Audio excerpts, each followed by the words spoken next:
నమస్తే. ఇన్నాళ్ళు నన్ను సపోర్ట్ చేస్తూ, ఎంకరేజ్ చేస్తూ మీ ప్రేమని నాకు అందిస్తున్న ప్రతి ఒక్కరికి కృతజ్ఞతలు. అలాగే ఈ వీడియో కూడా ఖచ్చితంగా మీకు ఉపయోగపడుతుంది. లైక్, షేర్ అండ్ సబ్స్క్రైబ్ చేసి మీ సపోర్ట్‌ని నాకు అందించండి. అలాగే ఈ వీడియో పట్ల మీకున్న అభిప్రాయాన్ని కామెంట్ సెక్షన్‌లో కామెంట్ చేసి తెలియజేయండి. ఇప్పుడు వీడియోని చూద్దాం.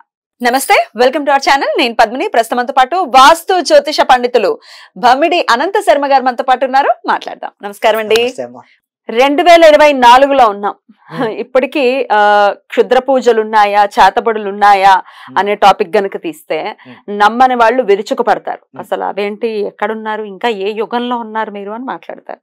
కానీ దాన్ని అనుభవించిన వాడు మాత్రం నోరు మూసుకో, అవసరమైతే ఇంకా అన్ని నవరంధ్రాలు మూసుకోండి, ఎందుకంటే దాని ప్రభావం మామూలుగా ఉండదు, అది ఉంది అని చాలా గట్టిగా చెప్తారు. అలా ఇలా కదా, అంటే అనుభవం అంత గట్టిగా మాట్లాడిస్తోంది అని అనుకోవాలేమో అని అనిపిస్తుంది. అసలు ఉన్నాయండి క్షుద్ర పూజలు కానీ, చేతబడులు కానీ ఉన్నాయా? నివృత్తి మార్గం ఉందా? మరి అది ఉంది అని అంటే ఇది కూడా ఉండాలి కదా, నివృత్తి మార్గం ఉందా? ఏం చెప్తారు మీరు? 100% ఉన్నాయి.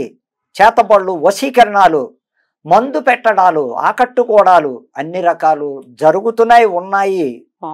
నేను నిరూపిస్తా, దమ్ముంటే ఎవరైనా వస్తానంటే నిరూపించి తీరుతా, జరుగుతున్నాయి. ఎలాగా? ఇప్పుడు ఒక వ్యక్తి బాగా ఎదిగిపోతున్నాడు, నా కళ్ళ ముందే మంచి పొజిషన్కి వెళ్ళాడు. ఆ వ్యక్తికి సంబంధించిన వ్యక్తికి వీళ్ళకి ఏదో చిన్న సమస్య వచ్చింది. ఆ సమస్యకి అవతల వ్యక్తి ఎక్కడి నుంచి ఎవరిని తీసుకొస్తాడు, లేదా వీళ్ళే వాళ్ళ దగ్గరికి వెళ్ళి అమావాస్య రోజుల్లో, పౌర్ణమి రోజుల్లో తప్పకుండా క్షుద్ర పూజలు చేయించి వాళ్ళు లక్షల మంది ఉన్నారు ఒక వ్యక్తిని తొక్కేయడానికి. అది జరుగుతున్నాయి. ఆ ఇప్పటికీ ఆ వ్యక్తి చూడండి, జాతకం చూస్తే మా దగ్గరకు వస్తున్న జాతకం బ్రహ్మాండంగా ఉంటుంది, వెళ్ళిపోతుంది. ఈ జాతకుడు ఎందుకు డౌన్ అయిపోతున్నాడు?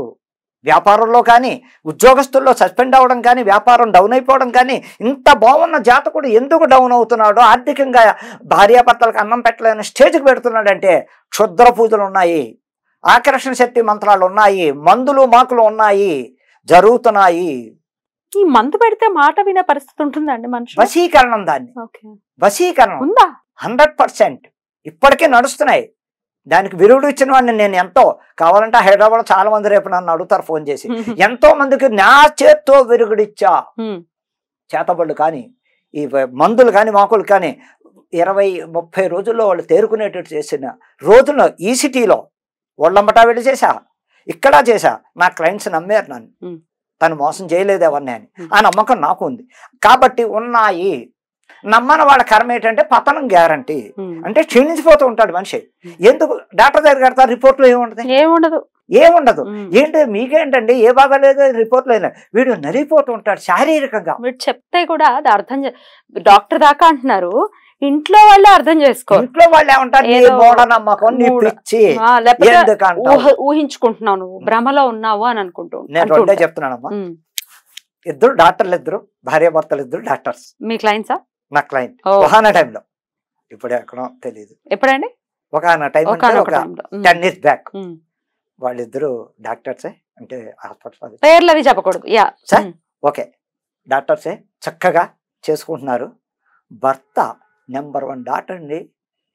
ఇలా ఉండవలసిన మనిషి రోజు రోజుకి క్షీణిస్తూ 100 రోజుల్లో ఇలా అయిపోయాడు. తిండి లేదు, తెప్పలు లేవు. ఆవిడ ఎక్కడ జాతకాలకు వెళ్ళినా ఏముంది, ఇదేంటమ్మా చక్కగా ఉంది జాతకం.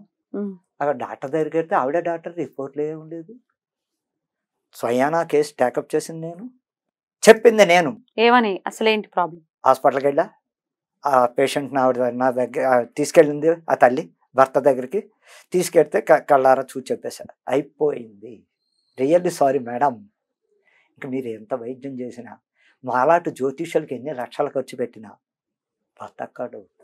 ఛాలెంజ్ అని నేను చెప్పేసి వచ్చిన 21వ రోజుకే ఫోన్ ఎక్స్పైర్డ్. మరి డాక్టర్ అయింది ఎందుకు కాపాడుకోలేకపోయావు? నేను అడిగే విషయం తప్పుగా అనుకోవద్దు. ఇప్పుడు నేను జ్యోతిష్యునే, నా దగ్గర అన్ని చదువుకుని చేసుకుంటే అయ్యో మనం ఎందుకు బాగున్నా, హెల్త్ ప్రాబ్లం వస్తే డాక్టర్ దగ్గరికి వెళ్ళానా?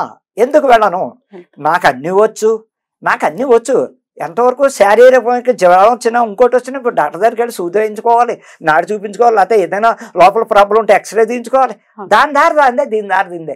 అందుకే పూర్తిగా జ్యోతిష్యాన్ని నమ్మకండి, పూర్తిగా వైద్య వృత్తిని నమ్మకండి అని నేను ఖచ్చితంగా చెప్తున్నా.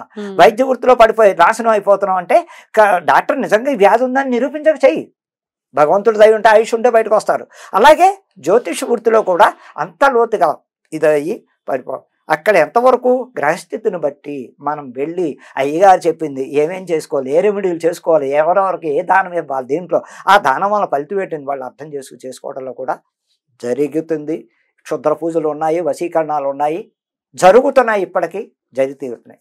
ఎక్కడ నా సొంత భార్యకే చేశారు, నా సొంత భార్యకనే విరుగుడు ఇచ్చుకున్నాను, నా సొంత భార్యకే 15 ఏళ్ల క్రితం నా సొంత భార్యకి ప్రయోగం చేస్తేనే నా సొంత భార్య నా స్వహస్తాలతో కాపాడుకున్నాను.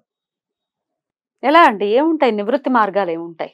రకరకాలు ఉన్నాయి రెమెడీలు, రకరకాల రెమెడీలు చెప్పకూడదు, ఎందుకంటే అవి చూసుకోవాలి. ఏంటి గ్రహస్థితిని కూడా ఒకసారి పరిశీలించుకొని వ్యక్తి మన ఇంటికి వచ్చాక జాతక విమర్శన చేశాక దానికి రెమెడీలు ఇన్ని రకాలు ఉన్నాయి. చేసా నేను ఇవాళ ఉన్నానంటే కొన్ని వందల మంది బతికించా, అన్నం పెట్టా, అందుకు నేను ఇవాళ ఎలా ఉన్నాను తల్లి. అందుకని మీరు అడిగిన ప్రశ్నలో ప్రతి వాళ్ళు సడన్ గా జాతకం బాగున్నప్పటికీ భార్యాభర్తలు విడిపోతున్నారు. ఎందుకు విడిపోతున్నారు? దానికి కారణం అవతల వ్యక్తి వీళ్ళకి వశీకరణం చేసి అంటే ఆడవాళ్ళకి వశీకరణం చేసి లోపరుచుకుని భర్తకి క్షోభ వచ్చేటట్టు వీళ్ళిద్దరికి మనస్పర్ధలు వచ్చి విడిపోయిన వాళ్ళు కూడా ఈ మహానగరాల్లో కొన్ని లక్షల మంది ఉన్నారు. 100% జరుగుతున్నాయి. ఒకళ్ళనొకళ్ళు అర్థం చేసుకోవడానికి కూడా టైం లేని పరిస్థితుల్లో ఇరుక్కుపోతున్నారు కుటుంబాలు. అక్కడ ఎవరయ్యా బలైపోయేది? కన్న పిల్లలు, తల్లి తండ్రి లేని భవిష్యత్తు అయిపోయి రోడ్డును పడుతున్నారు, వాళ్ళు అనాథలు అయిపోతున్నారు. ఎందుకయ్యా అంటే నమ్మండి, పూర్తిగా మీరు ఇదే దాని మీద బేస్ అవ్వకండి. హెల్త్ బాగోలేదని చెప్పి డాక్టరే శాశ్వతం కాదు.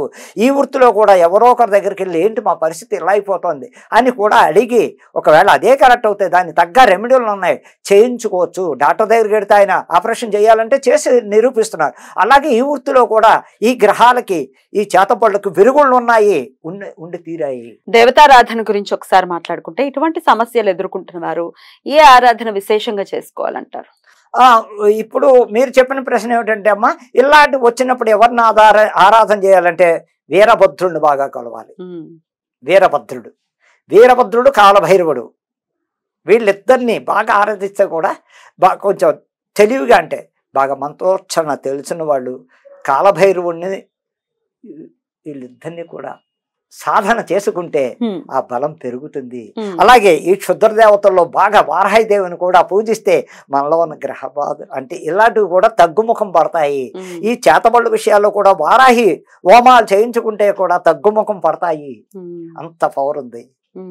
ఈవేళ దేశాల్లోనూ వారాహిదేవి చాలా చాలా విపరీతంగా పెరిగిపోయినారు. ఆవిడ్ని బాగా కొలుస్తున్నారు. మరి ఆవిడ్ని కొలవద్దు అన్నారే, ఈ కొలిచిన వాళ్ళంతా నెంబర్ 1 స్థానంలో గడిపోతున్నారు. ఎందుకు మరి వెళ్ళాలి నెంబర్ 1 స్థానానికి? మరి వీళ్ళే అంటున్నారు వారాహి క్షుద్ర దేవతను పూజించకూడదని ఎక్కడా లేదు శాస్త్రం. ఎందుకు పూజించకూడదమ్మా చెప్పండి? అవును, పీకు తినేస్తుందా? ఆ క్షుద్ర దేవతను పూజించడంలో మనలో ఉన్న ఏమైనా గ్రహ బాధలు ఉంటే కూడా పోతాయని వాళ్ళకి తెలియదా? అది సాత్వికంగా పూజించాలి తప్ప వామాచారంలోకి ఉగ్రంలోకి వెళ్ళకూడదు. ఉగ్రంలోకి పెడితే మీరు అన్నట్టు తప్పకుండా ఎదురు దెబ్బ కొట్టి వీడి మంచాన్ని పాడేస్తుంది. సాత్వికంగా అంటే చక్కగా ఆ తల్లి పాలు పళ్ళు పలహారాలు అక్కడ పెట్టి ఎర్రని పువ్వులు గులాబీ కానీ చక్కటి పువ్వులతో ఆవిడని ఆరాధించి చక్కగా నాకు బాగుండాలని ఆవిడ చేస్తే మటుకే తప్పకుండా అది. అంతేగాని వెర్రి వేషాలకు పెడితే కుదరదు. అవతల వ్యక్తికి ఏదో చేద్దాం ఈవిని పెట్టంటే వీడే ముందు పతనం అవుతాడు. వీరభద్రుడి ఆరాధన. వీరభద్రాయ విద్మే ఖడ్గస్తాయిదిమే తన్నో భద్ర ప్రచోదయాత్. గాయత్రి.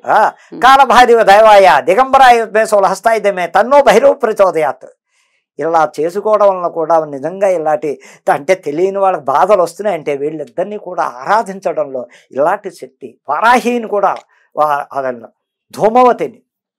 ధూమవతి దేవిని కూడా పూజిస్తే ఇలాంటి విషయాల గురించి చెప్తున్నాను. ఆరాధన చేసుకుని వాళ్ళకి హోమాలు చేయించుకుంటే కూడా అమ్మా చక్కటి ఫలితాలు ఇస్తుందమ్మా. అలా మార్పు రావాలి.